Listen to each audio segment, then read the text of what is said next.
मतलब क्या है? जब जब डीमोटिवेटेड हो, खुद को मोटिवेट करने की क्षमता। मोटिवेशन के लिए ये नहीं करना कि ठेकेदार ढूंढ रहे हो बाहर जाके, जी मुझे मोटिवेट कर दो प्लीज। कुछ मोटिवेशन के ठेकेदार होते हैं, वो आपके अंदर पंप से हवा भरेंगे, आप गुब्बारा बन के उड़ेंगे, आपको लगता है सारा जहान मेरा है। तब तक हीलियम निकल गई, वो गैस निकल गई, हवा निकल गई, उसका धम से नीचे आते हैं। वो जो मोटिवेशन है 2 घंटे वाला, वो काम नहीं आता जिंदगी में। वो केवल इंजेक्शन की तरह है कि बहुत परेशान, इंजेक्शन लगाया ठीक हो गया, थोड़ा सा दौड़ रहे हैं, ग्लूकोज खा लिया, तुरंत थोड़ा शुगर लेवल ठीक हुआ, उतना ठीक है। अंत में तो आपको खुद को खुद मोटिवेट करने की क्षमता डेवलप करनी पड़ेगी, और वो इमोशनल इंटेलिजेंस से आती है। आपके आसपास जो लोग हैं, पेरेंट्स हैं, भाई बहन हैं, उनके इमोशंस को मैनेज करना है। उन्होंने बहुत तपस्या करके आपको भेजा है, रूखे नहीं होना है कि वो फोन करें आपको, क्या मम्मी रोज फोन कर देती हो, क्या पापा बिजी हूँ, पढ़ रहा हूँ, ये ड्रामा नहीं करना है।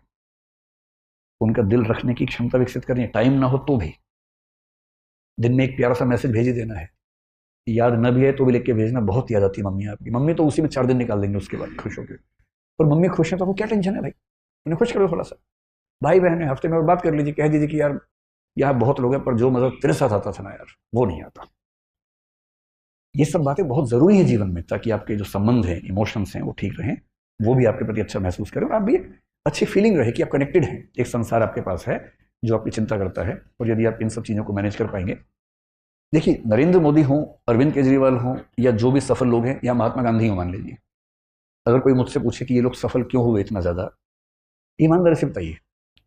महात्मा गांधी, नरेंद्र मोदी, अरविंद केजरीवाल और प्रसिद्ध नेता ममता बनर्जी मान लीजिए, अगर इन सबको हम कैट के टेस्ट में बिठाएं, मैनेजमेंट का जो होता है ना, कैट सुना होगा आपने, क्या गारंटी है कि इनका स्कोर बहुत ऊंचा आएगा? शायद ना आए। अरविंद केजरीवाल क्योंकि इंजीनियर है, शायद थोड़ा सा ऊंचा आ जाए, क्योंकि उनके बैकग्राउंड वो है। लेकिन बहुत सारे नेता हैं जो ऐसा नहीं लेके आएंगे। महेंद्र सिंह धोनी का शायद नहीं आएगा, मेसी का नहीं आएगा, शायद लायनल मेसी का नहीं आएगा। पर ये लोग सफल तो है ना बहुत ज्यादा।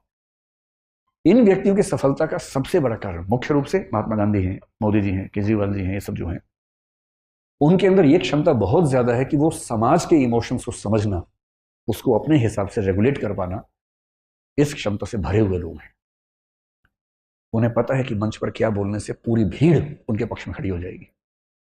क्या पहनूं, किसी इलाके में जाके वैसी वेशभूषा पहन लेना, ये ऐसे नहीं होता है। ये महसूस करवाना कि हम और आप एक ही हैं। मतलब डोनाल्ड ट्रंप भारत में आके नमस्ते सबको बोल रहे थे। क्यों बोल रहे थे नमस्ते? विवेकानंद का नाम उनसे नहीं बोला गया, लेकिन कोशिश की, भरपूर कोशिश की बोलने की। क्यों कर रहे थे सब? ताकि यहाँ के लोगों को लगे कि ये आदमी हमसे जुड़ा हुआ है, ये कनेक्ट है। क्यों व्हाइट हाउस में दिवाली मना रहे हैं आजकल? ताकि वो कनेक्ट महसूस हो। और अब डीएम बनने के बाद, और ये लोग पीएम सीएम बनने के बाद, एक आदमी 140 करोड़ से कैसे कनेक्ट करेगा? तो प्रतीक गढ़ने पड़ते हैं, सिंबल्स गढ़ने पड़ते हैं, और उन सिंबल्स के माध्यम से उस सबके साथ कनेक्शन जोड़ता है। महात्मा गांधी को क्या जरूरत थी ये कहने की कि मैं शरीर के ऊपरी हिस्से पर वस्त्र नहीं पहनूंगा? आपने उनकी जितनी तस्वीरें देखी होंगी, केवल धोती में देखा होगा। क्यों? क्योंकि जिस देश में लगभग सब लोग गरीब हों, उस देश की जनता को ये कैसे समझाए, एक ऐसा लड़का जो इंग्लैंड से वकालत पढ़ के आया हो, वो कैसे समझाए कि मैं आप में से एक हूं? और उसने कहा कि मैं कपड़े उतने ही पहनूंगा जितने इस देश का आम आदमी पहन सकता है। ये इमोशनल इंटेलिजेंस का चरम उदाहरण है। नमक का सत्याग्रह क्यों किया? मिर्च का क्यों नहीं किया? खरबूजे का क्यों नहीं किया? या केसर का क्यों नहीं किया? क्योंकि नमक वो चीज है जो हर इंसान को चाहिए, सबसे बेसिक नीड है। और जो नमक पे बात कर सकता है, उससे हर व्यक्ति कनेक्ट करेगा। और जो कहे कि मैं ब्रोकली आंदोलन करूंगा, ब्रोकली मूवमेंट करूंगा, उससे कुछ अमीर रईस लोग, सुपर मध्य वर्ग के लोग शायद कनेक्ट कर पाए। बाकी सोचेंगे ये होता क्या है भाई। मैलांचल उपन्यास में जब स्वाधीनता आंदोलन पढ़ते हैं, बहुत मजेदार सीन चलता है। तो वहां चल रहा है गांधी जी जिंदाबाद, और गांव के लोग समझ नहीं पा रहे जिंदाबाद क्या होता है। एक बोल रहे जिंदा बाघ है, बाघ, जिंदा बाघ।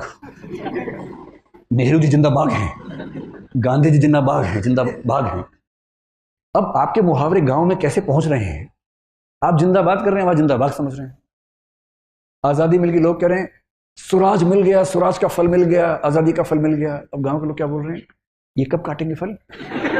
मीठा होता है। तो एक महान नेता वो है जो उस भाषा में बात कर सके जो एकदम आम आदमी समझता हो, उसके मुद्दे समझता हो। और आप जब डीएम बनेंगे, अगर चाहते हैं कि डीएम के तौर पे लोग आपको याद रखें, 100 साल बाद भी कहानियां चलें कि बेटा आज से 100 साल पहले एक डीएम साहिब आई थी, यहाँ डीएम साहब आए थे, ये नाम था उनका। तो उसके लिए ज़रूरी है कि आप इन चीज़ों पर गौर करें और अपने इमोशंस को भी विशेष रूप से किसी के दबाव में ना आए बिना मैनेज करें। मुझसे कोई पूछे कि सबसे महत्वपूर्ण क्या है, तो मैं एक शब्द का इस्तेमाल करता हूं जिसका नाम है PQ। ये आपके लिए शायद नई चीज होगी। सुना है PQ क्या होता है? नहीं सुना? तो P से बनते हैं 3 शब्द। एक शब्द बनता है परसिस्टेंस, और ये आमतौर पर इसी रूप में चलता भी है, परसिस्टेंस कोशिएंट। लेकिन परसिस्टेंस की जो बड़ी बहन है या जो बड़ा भाई है, वो यूपीएससी के पाठ्यक्रम में भी है। उसको बोलते हैं परजीवियरेंस। परजीवियरेंस। और इन दोनों की सबसे छोटी बहन, जो काफी छोटी है लेकिन वो भी उस घर का हिस्सा है, वो भी P से है, उसको बोलते हैं पेशेंस।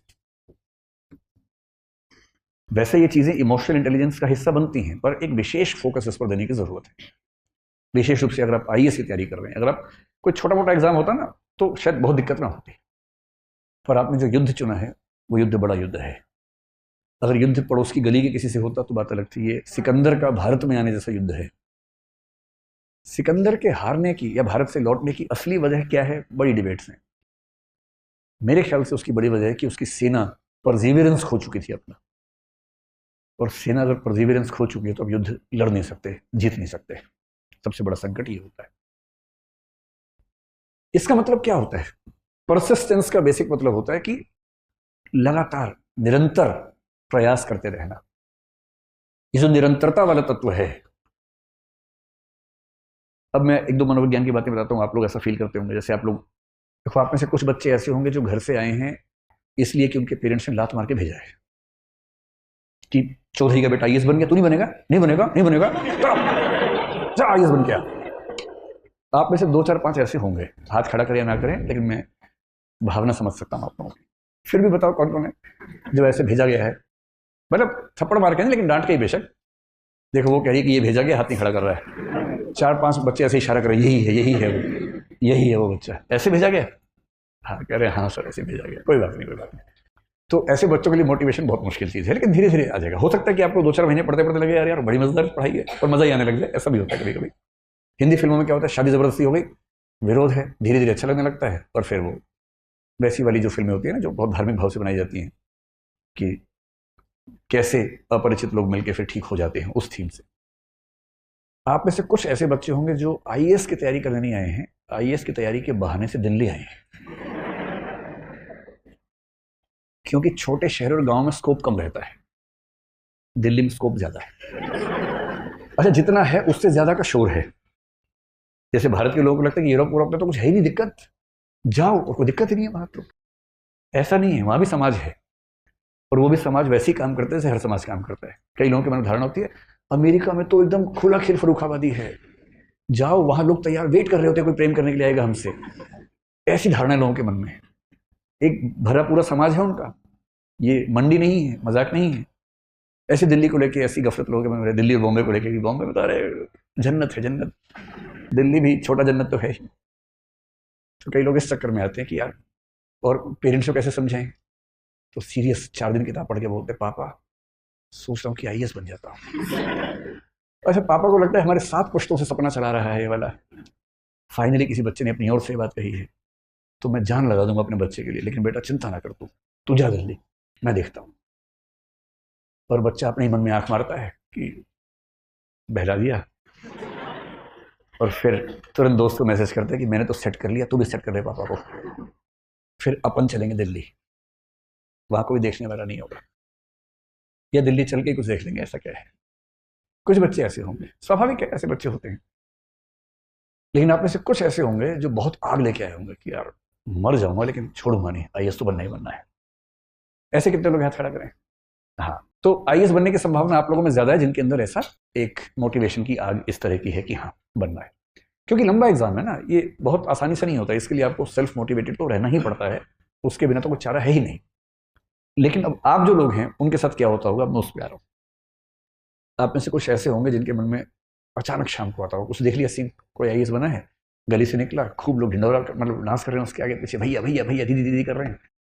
आप साथ से निकले, धक्का दे दिया आपको, और आपको लग रहा है कि यार ये क्या हो रहा है, हमें कोई पूछ ही नहीं रहा। और इनको देखो मिला लगा हुआ इनके आसपास, तो किसी से पूछा आपने क्या मिला है भाई, किसने बताया कि आईपीएस बने इस बार, आईपीएस।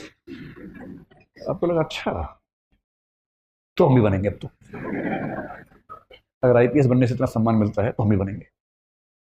ये एक मोटिव आपको मिल गया, एक ड्राइव आपको मिल गई। कभी कभी क्या होता है कि आपके पेरेंट्स ने कहा बेटा एक झूठा मुकदमा दायर कर दिया पड़ोस के आदमी ने और तेरा भी नाम लिखवा दिया उसमें, कचहरी में आना है।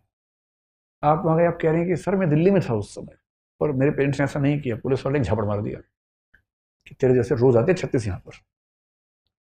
फिर आपने यूं नजर उठा के देखा उसको, आपने कहा बस 2 साल और देख ले भाई, फिर आ रहा हूं, फिर दिखाऊंगा तेरे को मैं क्या चीज हूं। अपनी भाषा में मैं क्या चीज हूं तब तो दिखाऊंगा। एक ड्राइव मिल गई, मोटिव मिल गया कि आईपीएस नहीं बनना है, इसको दिखाना है। लेकिन क्या होता है कि ऐसी चीजों से आपको ना 1 दिन 2 दिन 4 दिन 7 दिन तक जोश रहता है, बहुत जोश। वहां से लौटे हैं, रास्ते में ही आप चाहे प्रीलिम्स मेंस हो जाए, रास्ते में ही, क्योंकि आपका मूड उस समय ऐसा होता है कि आईपीएस बनूंगा, एनकाउंटर करूंगा इसका, ऐसा मन में भाव आने लगता है। घर पहुंचे एकदम एकदम उस समय माथा गर्म है।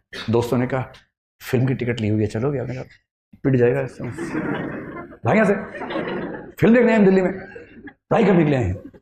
वो सारे दोस्त अवाक कि ये बोल रहा है। और आपने सबको हटाया वहां से, रूम से निकाला, कागज पर निकाला, टाइम टेबल बनाया, 5 AM to get up, 5:15 to 8:45 studies, 8:45 to 9 breakfast, 9 to 2 studies, 2 to 2:15 lunch, 2:15 to 3 studies, 3 o'clock class, 5:30 पे क्लास खत्म, 5:30 से 6 तक दो चार बातचीत, फिर घर आना, 6 to नाइट 2 स्टडीज, या 12 बजे, और 12 बजे सोना है, 5 बजे उठ जाना है। और फिर देखा, काउंट किया, दिन के 16 घंटे हो गए। अरे बोला ठीक है, पहले हफ्ते में नहीं हो रहे थे तो दिन में होने लग गए इतने। अच्छी फीलिंग आ रही है, फीलिंग बड़ी अच्छी आ रही है। और उसके बाद एक दोस्त आए कि भाई सब ठीक तो सही? ठीक भी नहीं, कल से यहाँ तपस्या होगी, कल से नहीं आज से होगी, आज ही रात से शुरू होगा, डिनर के बाद से शेड्यूल शुरू होगा, और तेरा भाई आईएएस बनेगा, पहले अटेम्प्ट में इसी साल बनेगा। कुछ दोस्त दबाव में आ जाते हैं, कुछ को आइडिया होता है, तो फिर आप पढ़ना शुरू करते हैं। आमतौर पर 6-8 घंटे में मामला सेट हो जाता है।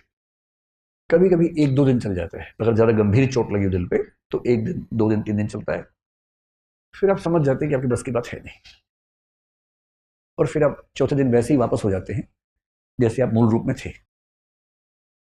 ये जो चीज़ है इसको बोलते हैं कि आग तो बहुत अंदर है, लेकिन आग लगी हुई है पूरे जोर से, फुल वॉल्यूम पे आग लगी हुई है। और अगर फुल वॉल्यूम पे आग लगी है तो दूर तक चलेगी नहीं, जल्दी गैस खत्म हो जाएगी। इसे यूं समझे, कभी आपको गुस्सा आता हो, बहुत तेज गुस्सा, कभी तो आता ही होगा। अगर गुस्सा बहुत तेज आया है तो कितने समय तक चलेगा? आप बहुत लंबे समय तक बहुत तेज गुस्सा नहीं कर सकते। बहुत तेज गुस्सा कुछ सेकंड कुछ मिनट खत्म हो जाएगा, और उस सेकंड या मिनट में कुछ ऐसा कर देंगे जिसका असर जिंदगी भर रहेगा। किसी को ऐसा बोल और उस समय कोई दोस्त आ गया आपके पास कि यार 200 रुपये मिल जाएंगे, और आप चरम गुस्से में, अब मैं भिखारी है क्या, जब देखो पैसे मिल जाएंगे भिखारी कहेंगे भागे से। अब जो उसके दिल पे चोट लग गई है ना, अब जिंदगी भर वो नॉर्मल नहीं हो पाएगा आपके साथ। इसलिए गुस्से को कंट्रोल करना इमोशनल इंटेलिजेंस से बहुत जरूरी है। यूपीएससी ने सवाल पूछा, गुस्से पर पूछा सवाल यूपीएससी। अगर गुस्सा आपको कंट्रोल करता है तो कुछ ना कुछ ऐसा आप कर बैठेंगे जो जिंदगी भर नुकसान करेगा। इसलिए इमोशनल इंटेलिजेंस कहती है, मैं भी क्लास में समझाता हूँ कि जब गुस्सा आए ना तो गुस्से से बात करो कि भैया मैं तेरे चाहने से गुस्सा नहीं होऊंगा, अपने चाहने से होऊंगा। कितना गुस्सा करना है, कब करना है, कहाँ एक्सप्रेस करना है, मैं तय करूंगा, गुस्सा तय नहीं करेगा, या कोई दूसरा व्यक्ति जो गुस्सा दिला रहा है वो तय नहीं करेगा। इतना कंट्रोल सीखना है हमें। परसिस्टेंस का मतलब है कि ऐसी आग नहीं चाहिए जो रात को लगी सुबह तक बुझ गई, वो आग नहीं चाहिए। एक निरंतर चलने वाली आग चाहिए, जिसको बोलते हैं धीमी आंच पे जो खाना पकता है ना, उसका स्वाद अलग होता है। धीमी आंच चाहिए, लगातार जलने वाली आंच चाहिए। 2 साल तक लगातार आपके मन में यह भाव रह सके कि भाई 10 घंटे पढ़ना है, 8 घंटे, मतलब मेरे ख्याल से अगर आप क्लास के साथ 6-7 घंटे पढ़ रहे हैं तो ठीक है, कोई दिक्कत नहीं, कि भाई आज 9 घंटे पढ़ाई नहीं हुई, और अगर 9 घंटे पढ़ाई नहीं हुई तो ये गलत हो गया, और आज 1 घंटा कम पढ़ा हूँ, कल 1 घंटा ज़्यादा पढ़ूंगा, हिसाब बराबर करना होगा। और ये आग 2 घंटे 4 घंटे नहीं, लगातार लगी रहे, इसको बोलते हैं परसिस्टेंस, इसको बोलते हैं परजीवियरेंस। परजीवियरेंस थोड़ा सा और गंभीर बात होती है, इसमें दृढ़ता शामिल हो जाती है, मजबूत इच्छा शक्ति शामिल हो जाती है। पेशेंस का मतलब है कि बहुत लंबे समय बाद शायद सफल होंगे, लेकिन उतने समय तक पेशेंस बना के रखनी है, धैर्य बना के रखना है। ये तुरंत मिलने वाले फल नहीं है, लो हैंगिंग फ्रूट्स नहीं है, ये फल नीचे टंगे हुए इसलिए खा लिया, ऐसा नहीं, बहुत ऊंचे टंगे हुए फल हैं, समय लगता है। ये वो वृक्ष है कि 3-4 साल तक पानी देते रहेंगे, कुछ नहीं होगा, उसके बाद अचानक तना बड़ा होगा। कबीरदास ने कितनी बढ़िया बात कही कि हड़बड़ी में मत सोचना कि तुरंत चीजें मिल जाएंगी। वो कहते हैं, धीरे धीरे रे मना, धीरे सब कुछ होए, माली सींचे 100 घड़ा, ऋतु आए फल होए। हे मेरे मन, धीरे धीरे सब कुछ होता है। माली 100 घड़े पानी की सिंचाई करता है, तब जाने के बाद जब ऋतु आती है तब फल निकलते हैं। ऋतु आने से पहले फल नहीं निकलेंगे। और यदि 1.5, 2 साल, 2.5 साल की तैयारी गंभीर करनी पड़ती है तो उतनी पेशेंस चाहिए। ये नहीं कि मैंने पानी डाला फिर दिखाया कि नहीं आया, पेड़ निकला ही नहीं यार, पानी सुबह डाल दिया था। सूरदास ने एक बड़ी अच्छी कविता लिखी, बहुत ही प्यारी कविता है। भगवान कृष्ण को आप जानते हैं, जब वो छोटे बच्चे बहुत नटखट हैं, उनकी माँ बड़ी परेशान रहती है इस बात, सारी मम्मियाँ परेशान रहती हैं तो उनकी मम्मी परेशान रहती थी। तो यशोदा मैया के सामने संकट ये है कि बच्चा दूध नहीं पी रहा, और बच्चे ऐसे ही चंट होते हैं, आपको पता है, उनसे बोलो दूध पी लेते मुंह बनाते हैं अजीब सा, कैंपा कोला देखते लपलपाने लगते हैं जीभ, लेकिन दूध देखते उनका मन खराब होने लगता है। तो माताएं बच्चों को दूध पिलाने के लिए कुछ कुछ झूठ बोल देती हैं कि दूध पीने से तुम हट्टे कट्टे हो जाओगे, तो दूध पीने से तुम बड़े हो जाओगे, दूध पीने से तुम्हारी मूछें आ जाएंगी, दूध पीने से ये हो जाएगा। तो बच्चा इसी ताक में दूध पीता है कि कुछ बड़ा हो जाएगा। तो एक बार कृष्ण दोस्तों के साथ खेल रहे थे, सबकी चोटी थी, इनकी चोटी नहीं थी। तो कृष्ण ने मम्मी से कहा, मेरी चोटी नहीं है। तो इनकी मम्मी को लगा ठीक मौका है। मम्मी ने कहा, दूध ही नहीं पीता, चोटी कैसे बढ़ेगी? मम्मी ऐसे करती है, इसी बहाने बच्चे को कुछ अच्छा सिखा देती है। तो कृष्ण ने कहा, अच्छा ऐसी बात है, तो दूध पीऊंगा मैं। तो मम्मी ने गिलास भर के दूध दिया, दूध पी लिया। अब बच्चा तो बच्चा है, गिलास भर दूध पिया, उसके बाहर जाके चोटी नपा रहा है अपनी, देखो भाई नापो, नहीं बढ़ी। 1-2 दिन हो गए, फिर माँ के पास गया। तब कृष्ण माँ से क्या कह रहे हैं, मैया कबहू बढ़ेगी चोटी, कि माँ चोटी कब बड़ी होगी, कितनी बार मोही दूध पियत भाई, यह अजहू है छोटी, कितनी बार मैंने दूध पी लिया तुम्हारे चक्कर में ये अभी भी छोटी की छोटी। तो अगर आप वैसे व्यक्ति हैं कि आज मैंने 8 घंटे पढ़ा, फिल्म हुआ कि नहीं हुआ, ऐसे मत कीजिएगा। ये कौन से वाला मामला है, धीरे धीरे रे मना, धीरे सब कुछ होए, माली सींचे 100 घड़ा, ऋतु आए फल होए। इसको अपना मूल मंत्र बना लीजिए। मैं तो कभी कभी व्हाट्सएप पे अपने स्टेटस में इसी को ले देता हूँ, क्योंकि मुझे जीवन में जिन 8-10 कविताओं ने सबसे ज्यादा प्रभावित किया उनमें से एक ये है कि हड़बड़ी नहीं करनी है, और जो आप जिसके आप हकदार हैं मिल ही जाएगा, बस थोड़ा सा तपस्या तो कर लीजिए ठीक तरीके से, क्यों नहीं मिलेगा। और जब मैं इस मामले में सोचता हूं तो मुझे सबसे प्रभावशाली व्यक्ति इस दुनिया में लगते हैं महात्मा गांधी, सबसे प्रभावशाली। सोच के देखिए उनका जीवन। भगवान राम की जिंदगी देखेंगे, वनवास वाली पूरी कहानी, तो वो भी आपको ऐसा नजर आएगा। और महात्मा गांधी के साथ भी देखिए, 1915 के आसपास वो व्यक्ति सफल होकर, ब्रिटेन से पढ़ा हुआ है, बैरिस्टर है, साउथ अफ्रीका में एक मूवमेंट किया, वहां सफल हो गए। अब तो पढ़ चुके आदमी भारत में, भारत में आ गया है, वहां सफलता का स्वाद भी उनको लगा हुआ है, उनको भरोसा है कि यहां कुछ हो जाएगा। उम्र उनकी उस समय 45 साल के आसपास है, यानी व्यक्ति मैच्योर भी है, ऐसा नहीं कि वो बचपना कर रहा है, एक मैच्योर एज में भारत पहुंचे। और उनका तरीका बड़ा ठीक है, जो भी राहुल गांधी हासिल करते हुए दिख रहे हैं, कि भारत के लिए कुछ करने से पहले भारत को जानना जरूरी है। तो पूरे भारत को पहले समझा उन्होंने, यात्राएं की, देखा, फिर 2-3 छोटे छोटे मूवमेंट्स किए, चंपारण वगैरह किया, एक जिसको बोलेंगे नेट प्रैक्टिस भी कर ली कि अब मैं इस समाज के मिजाज को समझ पा रहा हूं, अब कुछ बड़ा करेंगे। और वहां से खिलाफत को अगर न भी केंद्र में रखें, असहयोग आंदोलन हम कह सकते हैं कि बड़ा एक उनका प्रयास है। और उनके मन में ऐसा महसूस उनको हो गया है कि बहुत मुश्किल नहीं है, अंग्रेज सत्ता इसलिए चल पा रही है क्योंकि भारतीयों का मौन सहयोग मिला हुआ है, अगर सहयोग नहीं मिलेगा तो कहां से चलेंगे, तो असहयोग करते हैं। और उनके मन में है कि अगर ठीक से असहयोग कर दिया तो 1-8 साल होते होते शायद चीजें पलट जाएंगी।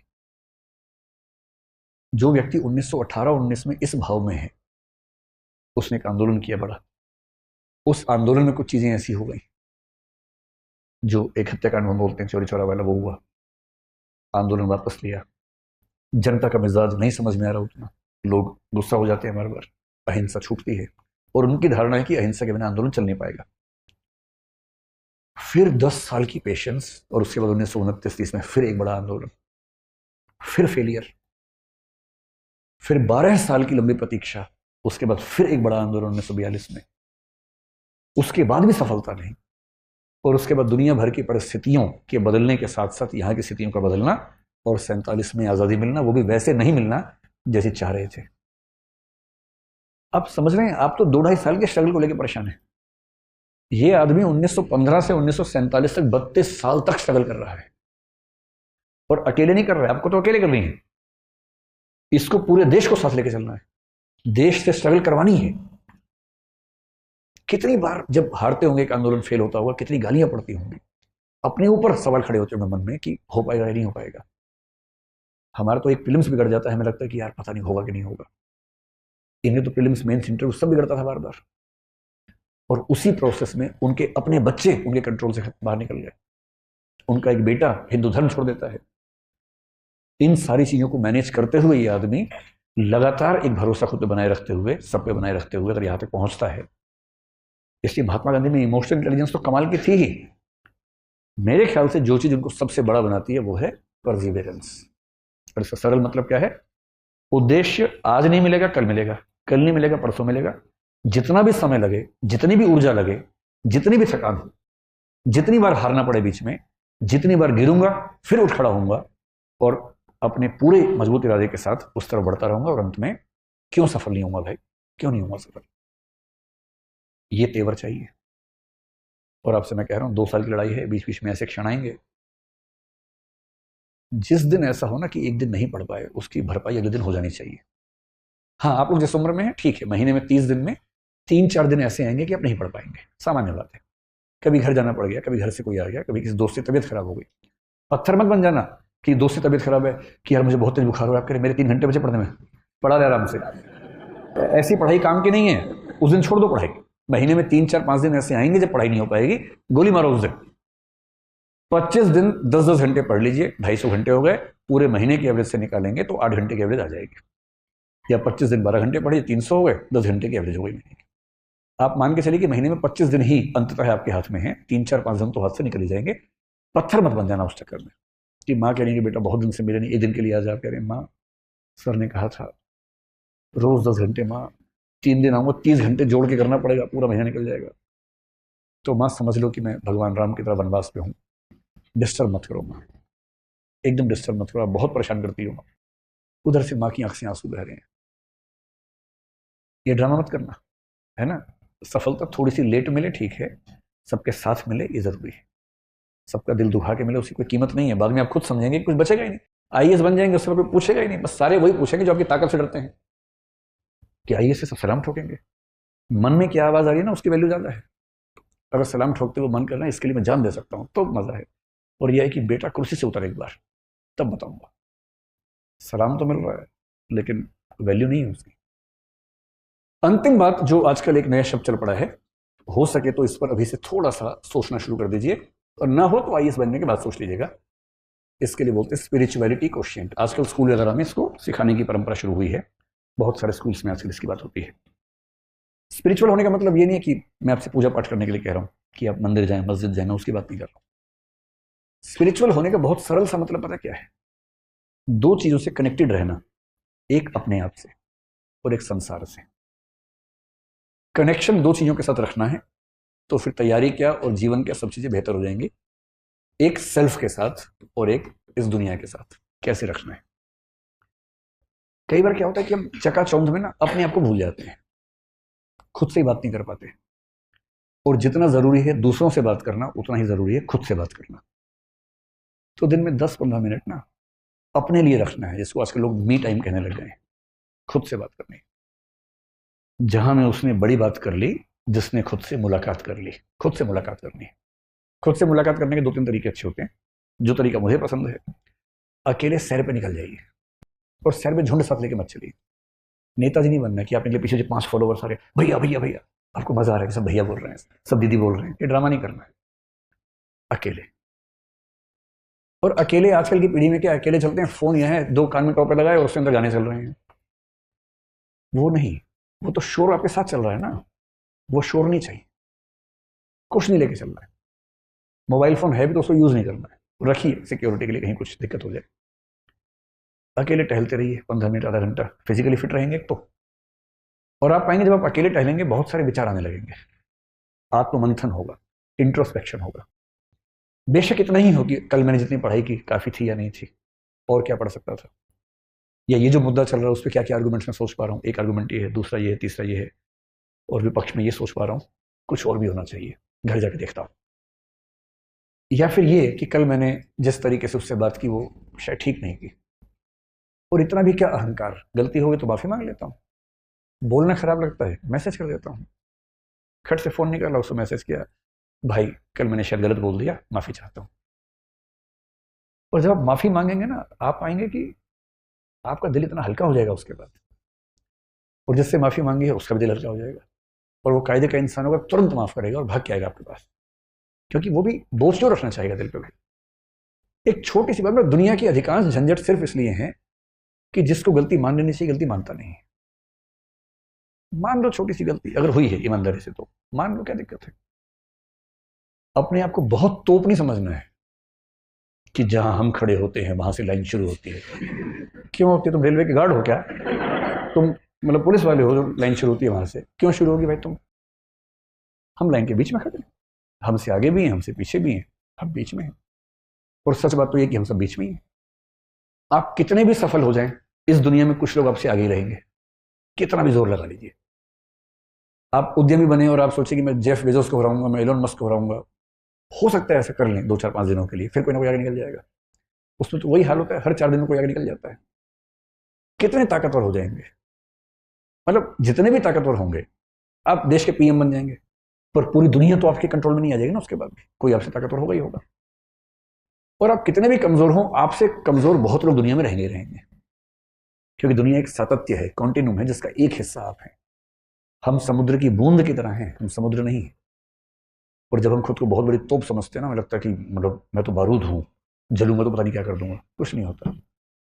इस इतने बड़े ब्रह्मांड में सच बात यह है कि हमारी हैसियत है नहीं कुछ भी, धूल के कण के बराबर है।